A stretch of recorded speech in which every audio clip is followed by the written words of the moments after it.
The Hebrew alphabet. The Hebrew alphabet, as you are probably aware, is written from right to left, unlike English.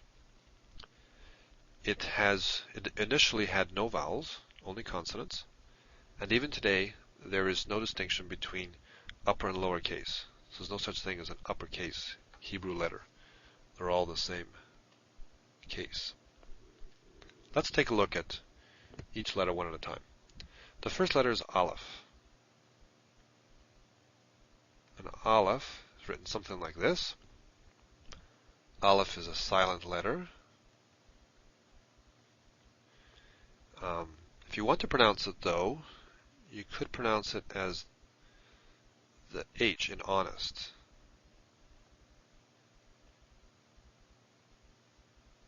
The initial H in honest produces kind of a stoppage of breath.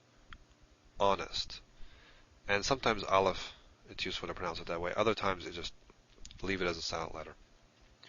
So Aleph, the silent letter. The second letter is Beit. And Beit is written like this. Now, Beit is one of the letters in the Hebrew alphabet that can take a dot. It's a bit bigger. So let's write it with and without the dot.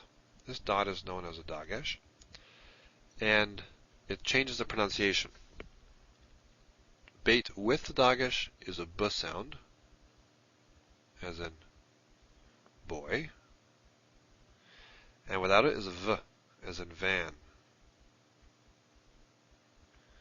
So Beit, pronounced b or v, depending on whether it has this dagesh or not. The next letter is Gimel. Gimel is written like this. Something like that anyway. And like the Beit, it too can take a dagesh. That's a better Gimel. Now, unlike the Beit, the dagesh here makes no pronunciation difference. They're both pronounced the same, and it's the hard g, as in go. So Gimel, pronounced g. After Gimel is Dalet.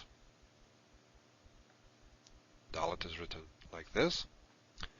And like Beit and Gimel, it too can take a dagesh. So we have two of them, with and without. Now, with the dagesh, it is pronounced d, as in dog. Without the dagesh, historically, it was probably pronounced like the this, like the th in this, so the. And some readers and teachers of Biblical Hebrew will maintain this distinction. In modern Hebrew, this is not maintained. They're both pronounced, the distinction is not maintained. They're both pronounced d, as in dog. So that's Dalet. The next letter is Hey. Hey is written like this. Be sure to get that gap in the Hey there. Hey is the H sound, as in the English word house. So Hey is the H sound. The next letter is Vav. And Vav, written something like that. I often just write a slanted line, one stroke. Has a little bit of a wing here at the top. Vav is V sound, as in van. Now historically it was probably a W sound, as in way. So often it is called a wow by people who work in Biblical Hebrew. So wow or Vav, either one. After Vav, we have Zion. Now Zion is written very similarly to very much like the Vav, only the top stroke extends on both sides of the vertical. So that's how you distinguish it. Zion is our Z sound, or Z sound, as in zero. Zion.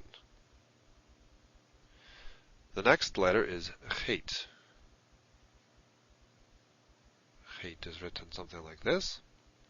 Unlike the hey, there is no gap here. That's what distinguishes the two. Chet is the ch sound, or something like the ch sound, in Bach, or in Loch. It's that German or Scottish ch sound. Chet. After Chet, we have Tate. Tate is written something like this. And this is a T sound, as in teach.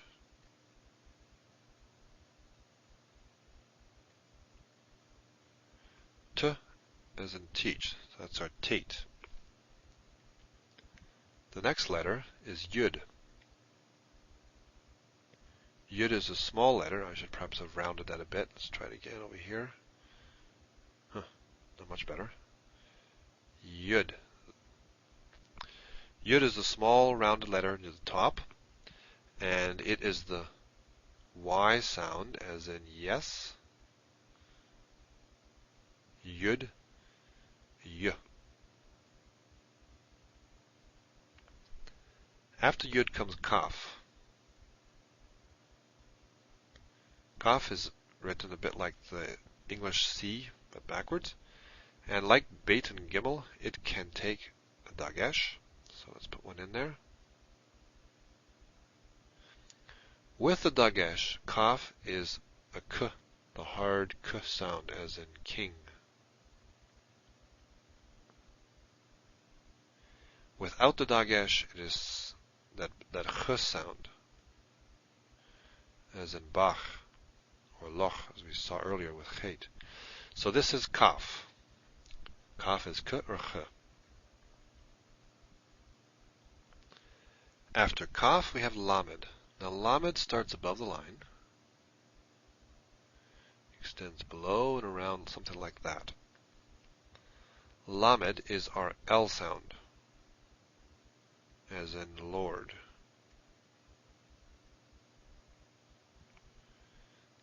So Lamed is L, as in Lord.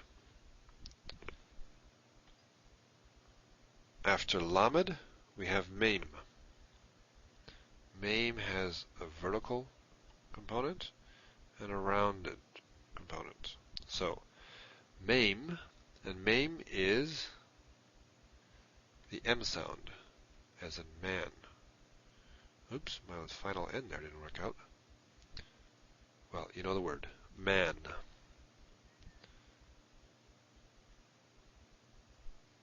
Man.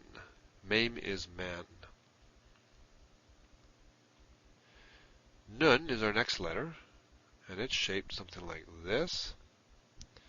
And Nun, or some people may say Nun, Nun is the N sound, as in the English word now. After Nun, we have Samech, which is written something like this. Samech is the S sound, as in sing. Samech is S, as in sing. After Samech, we have Ayin. Ayin is written something like this. Ayin, like the Aleph, is a silent letter. Some will pronounce it as a deep guttural letter, Ayin. I don't maintain that distinction. It's too difficult for me. Ayin. After Ayin, we have Pei. Now, Pei looks like this. And Pei is another letter that can take a dagesh. So we'll write it in here. With the dagesh, Pei is P, or P sound, as in peace. So Pei is P. Without the dagesh over here, it's the F sound, like the English F, as in fish. So Pei is P or F. After pei comes tsare. Tsare is written something like this. And tsare is like the sound in the English word hits, the final sound here. Hits. Tsare, the TS sound. After tsare comes kof, which looks something like this. Has a portion that extends below the line. Maybe we did that a bit long, but it's got a descender. And it is pronounced k, as in king. Just like our kaf. The kaf with the dagesh is also pronounced k, as in king. This is kof. Now it is transliterated with a q, a small q, but it's never pronounced kwe, as in quick. So don't pronounce it that way. Pronounce it k, as in king. So that's kof. After kof is resh, and resh is shaped like this. Remember to round this corner. That'll distinguish it from the dalet. Resh is the R sound, as in rope. Resh. Now after resh we have sin, which looks like this, and it has a dot on this side here. Sin. And sin, like the samach, is the S sound, as in sing.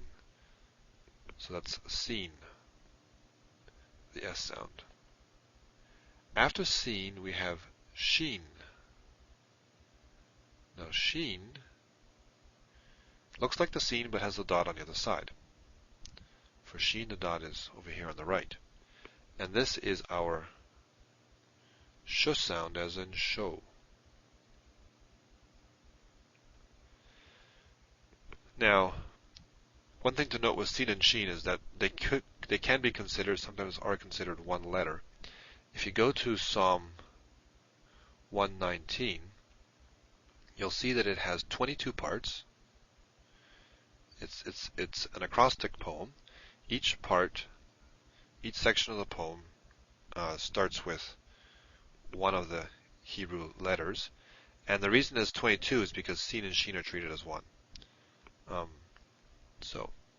But in terms of pronunciation, sin is s, sheen is sh, sh as in show.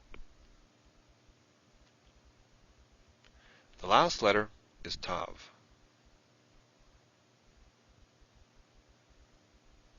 Tav is shaped something like this, written something like this. It's got a little tail here, or a foot, and it's closed here. This is the t sound, as in teach. And like 5 other letters in the Hebrew alphabet that we've encountered, it too can take a dagesh. So let's put one in there. In modern Hebrew, these are both pronounced teach. Historically, the tav without the dagesh was probably th, as in thin. So this is different from the as in this, which is what we said the dalet is without the dagesh, at least historically. So historically, the tav is the as in thin. Th as in thin, sorry. But in modern Hebrew, there's no distinction in sound. They're both pronounced t.